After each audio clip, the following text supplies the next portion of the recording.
Welcome to Netrikann. In this video நம்ம TNUSRB S A 2023ல part ஏல கேட்கப்பட்ட ஜியாகிரஃபியில் 11 கேள்விகள் கேட்டிருக்காங்க. இந்த 11 கேள்விகள் ஸ்கூல் புக்கில் இருந்து எந்தெந்த லெசன்ல இருந்து வந்திருக்கு அப்படின்ற ப்ரூஃப் தான் பார்க்க போகிறோம்.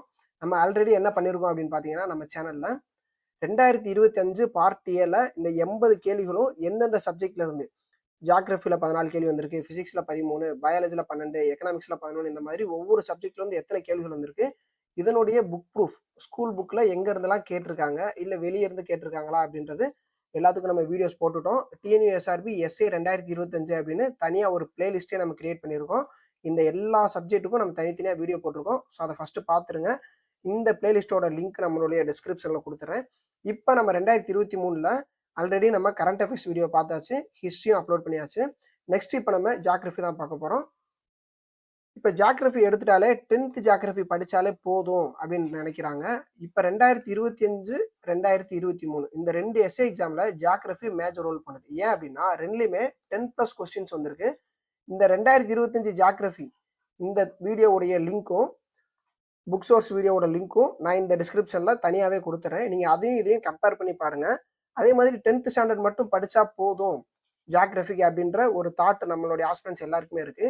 இந்த 10th ஸ்டாண்டர்ட் மட்டும் படித்தா போதுன்றது 2023ல் ஓரளவுக்கு சக்ஸஸ் ஆயிருந்தாலும் 2025ல் அது வந்து ஃபெயிலியர் ஆயிருக்குன்னே சொல்லலாம். ஸோ இந்த 2 வீடியோ நீங்கள் கம்பேர் பண்ணி பார்த்தீங்கன்னா தெரிஞ்சிடும். இருந்தாலும் 2023ல் நமக்கு எந்தெந்த புக்லேருந்து எந்தெந்த கொஸ்டின் கேட்டிருக்காங்க அப்படின்றது இப்போ பார்த்துடலாம். ஃபர்ஸ்ட்டு, தமிழ்நாட்டில் இந்திரா காந்தி வனவிலங்கு சரணாலயம் எந்த மாவட்டத்தில் அமைந்துள்ளது? In which district of Tamil Nadu Indira Gandhi wildlife sanctuary is located அப்படின்னு பார்த்தீங்கன்னா கோயம்புத்தூர். இது எங்கேருந்து கேட்டிருக்காங்க அப்படின்னு பார்த்தீங்கன்னா 10th ஸ்டாண்டர்டில் லெசன் 6 6வது பாடத்தில் ஜியாகிரஃபியில் 6வது பாடம் தமிழ்நாட்டின் இயற்கை பிரிவுகள் இந்த பாடத்துலேருந்து தான் கேட்டிருக்காங்க.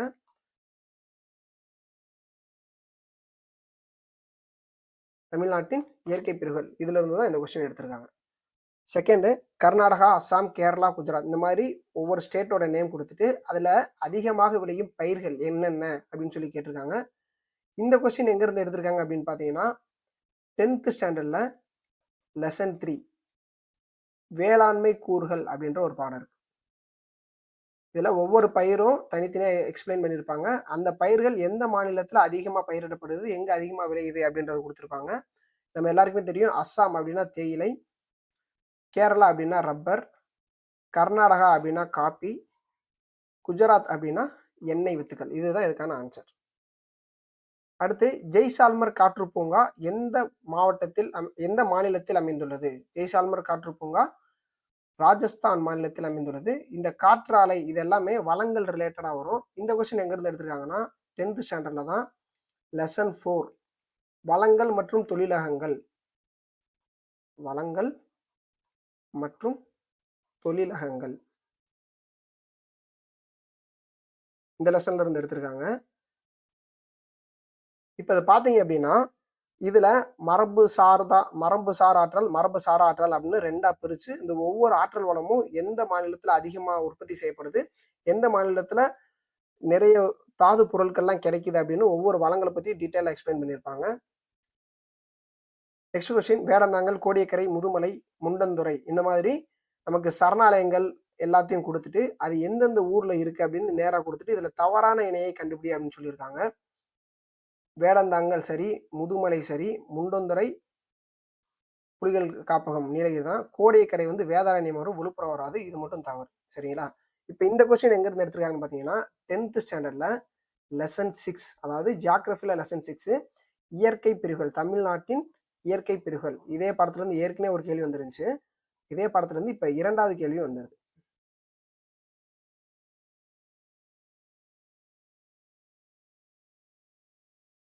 அடுத்து, நிலம் மற்றும் நீர் உள்ளடக்கிய பூமி மற்றும் வளிமண்டலம் தற்போது அதிகரிக்கும் வெப்பநிலையே புவி வெப்பமயமாதல் என்கிறோம். சரிங்களா? Global warming. இது வந்து எல்லா லெசன்லையும் ஒரு கம்பைன் பண்ணி தான் இந்த கொஸ்டின் வந்திருக்கு.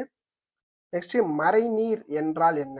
மறைநீர் என்பது விவசாயம் அல்லது தொழிற்சாலை உற்பத்தியின் போது நுகரப்படும் நீர் மறைநீர். அதாவது இப்போ நம்ம ஒரு கிலோ ஆரஞ்சு வந்து ஏற்றுமதி பண்ணுறோம். சரிங்களா? 1 கிலோ ஆரஞ்சு ஏற்றுமதி பண்ணுறதுக்கு நம்ம கிட்டத்தட்ட ஒரு 200 லிட்டரு தண்ணீர் வேஸ்ட் பண்ணியிருக்கோம்னு வச்சுக்கோங்க. தண்ணீர் வந்து அதுக்கு பாய்ச்சிருக்கோம். இரிகேஷனுக்கு யூஸ் பண்ணியிருக்கோம் அப்படின்னா இந்த 200 லிட்டரும் மறைநீர். இது வந்து இங்கிருந்து ஏற்றுமதி செய்யப்படுது. தண்ணீரா ஏற்றுமதி செய்யப்படாம அதன் விளைபொருளா ஏற்றுமதி செய்யப்படுது. சரிங்களா? இதைத்தான் மறைநீர்னு சொல்லுவாங்க.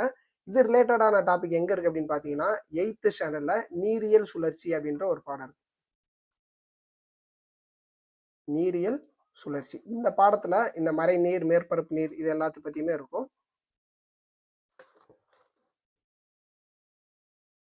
நெக்ஸ்ட் கொஸ்டின், இந்தியாவின் மிகப்பெரிய பெட்ரோலிய எண்ணெய் வயல் எது அப்படின்னு கேட்டிருக்காங்க. இது வந்து மும்பைகை எண்ணெய் வயல். இதுதான் சரியான பதில். இந்த கொஸ்டின் வந்து நம்ம ஏற்கனவே பார்த்ததான் 10th ஸ்டாண்டர்ட்ல லெசன் 4 வளங்கள் மற்றும் தொழிலகங்கள் அதுல இருந்து தான் இந்த கொஸ்டினும் எடுத்திருக்காங்க. வளங்கள் மற்றும் தொழிலகங்கள். இந்த பாடத்துல இருந்தே கிட்டத்தட்ட இப்போ 3 கொஸ்டின் பார்த்துட்டோம்.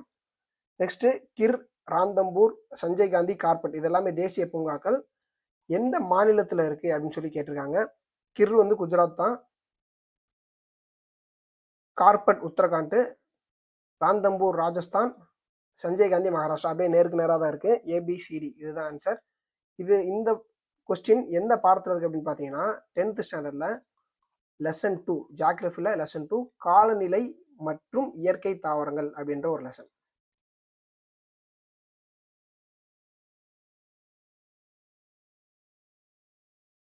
காலநிலை மற்றும் இயற்கை தாவரங்கள் இந்த லெசன் தான் இந்த கொஸ்டின் கேட்டிருக்காங்க. நெக்ஸ்ட் விண்வெளியிலிருந்து விழும் விண்கற்களிலிருந்து நம்மை பாதுகாக்கும் அடுக்கு. இது எல்லாமே இந்த வளிமண்டல அடுக்கு ரிலேட்டடா. இந்த வளிமண்டலம் ரிலேட்டடா 9th ஸ்டாண்டர்ட்ல லெசன் 3 ஜியோகிராஃபில லெசன் 3ல வளிமண்டலம் அப்படின்னு ஒரு லெசன் இருக்குங்க. இந்த லெசன்ல ஒவ்வொரு அடுக்கு பத்தியும் செப்பரேட்டா எக்ஸ்பிளைன் பண்ணியிருப்பாங்க. இந்த லெசனை படிச்சுக்கோங்க. நெக்ஸ்ட் வெப்ப குறைவு வீதம் ஒவ்வொரு 1000 மீட்டர், அதாவது ஒவ்வொரு 1 கிலோமீட்டருக்கும். இப்போ நம்ம இதான் பூமியின் மேற்பரப்புனா இங்கிருந்து 1 கிலோமீட்டர் மேலே போனோம்னா இங்க 27 டிகிரி செல்சியஸ் வெப்பநிலையா இருந்துச்சுன்னா மேலே போறப்ப 20.5 டிகிரி செல்சியஸ், அதாவது 6.5 டிகிரி செல்சியஸ் குறைஞ்சிரும். சரிங்களா? இதைத்தான் ஃபர்ஸ்ட் ஸ்டேட்மெண்ட்ல கொடுத்துருக்காங்க. வெப்ப குறைவு விகிதம் என்றால் ஒவ்வொரு 1000 மீட்டர் உயரத்திற்கும் 6.5 டிகிரி செல்சியஸ் என்ற விகிதத்தில் வெப்பநிலை குறையும். ரைட்டு. வளிமண்டலத்தின் உயரடுக்குகளில் குறுகிய பாதைகளில் வேகமாக நகரும் காற்றுகள் ஜெட் காற்றுகள் எனப்படும். ரெண்டுமே சரிதான். இந்த கொஸ்டின் எங்க இருந்து எடுத்திருக்காங்க அப்படின்னு பாத்தீங்கன்னா இதுவும் அதே 9th ஸ்டாண்டர்ட்ல லெசன் 3 வளிமண்டலம் இந்த லெசன்ல இருந்து தான் தொடர்ச்சியா 2 கேள்விகள் நம்ம பார்க்குறோம். லாஸ்ட் கொஸ்டின், மானாஸ் உயிர்கோள காப்பகம் எங்கு அமைந்துள்ளது? இது நம்ம ஏற்கனவே பார்த்தோம். அந்த கிர்ரு இதெல்லாம் நம்ம ஏற்கனவே பார்த்தோம் பார்த்தீங்களா, தேசிய பூங்காக்கள்.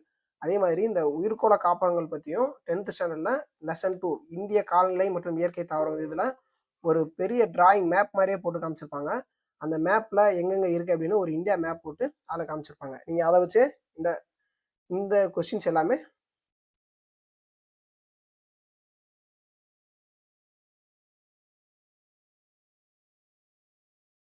மனாஸ் உயிர்கோள காப்பகம் எங்கு அமைந்துள்ளது? சரிங்களா? இந்த கொஸ்டினும் நம்ம ஏற்கனவே பார்த்தோம் தேசிய பூங்காக்கள் எங்க இருந்துச்சுன்னா அதே மாதிரி உயிர்கோள காப்பகங்களும் 10th ஸ்டாண்டர்ட்ல லெசன் 2 இந்திய காலநிலை மற்றும் இயற்கை தாவரங்கள் இந்த லெசன்ல இருந்தா கேட்டிருக்காங்க. இந்த கொஸ்டின் எல்லாமே அந்த லெசன்ல ஒரு இந்தியா மேப் இருக்கும். அந்த இந்தியா மேப்ல இருந்து அதுலேயே அவங்க வந்து நோட் பண்ணியிருப்பாங்க எங்கெங்க என்னென்ன இருக்கு, எந்த ஸ்டேட்ல இருக்குன்னு. அதை பார்த்தாலே நீங்க இந்த கொஸ்டின்ஸ்லாம் அட்டன் பண்ணிடலாம். 2023ல மேக்சிமம் 11 கொஸ்டின் வந்திருக்கு அப்படின்னா அதுல வந்து ஒரு 7 to 8 கொஸ்டின் வந்து 10th ஸ்டாண்டர்டை பேஸ் பண்ணி தான் இருக்கு. ஆனா 2025 எஸ்ஏ எக்ஸாம்ல ஜியோகிராஃபி வந்து 10th ஸ்டாண்டர்டை பேஸ் பண்ணி தான் இருக்கா அப்படின்னா அதை நீங்களே பாருங்க. இந்த 2025 எஸ்ஐ ஜியோகிராஃபியோடைய அனலைசிஸ் வீடியோவும் நான் இந்த வீடியோவோட டெஸ்கிரிப்ஷன்ல லிங்க் தந்துடுறேன். அதை பாருங்க, கம்பேர் பண்ணி படிங்க. ஒவ்வொரு இயரும் எப்படி அப்டேட் ஆகிட்டு இருக்குன்னு பாருங்க. 2025 எஸ்ஏல நிறைய மாற்றங்கள் இருந்துச்சு. ஏன்னா தமிழே வரல. பார்ட் பில சிலாகிசம் அப்படின்ற ஒன்று நிறைய கேட்டிருந்தாங்க.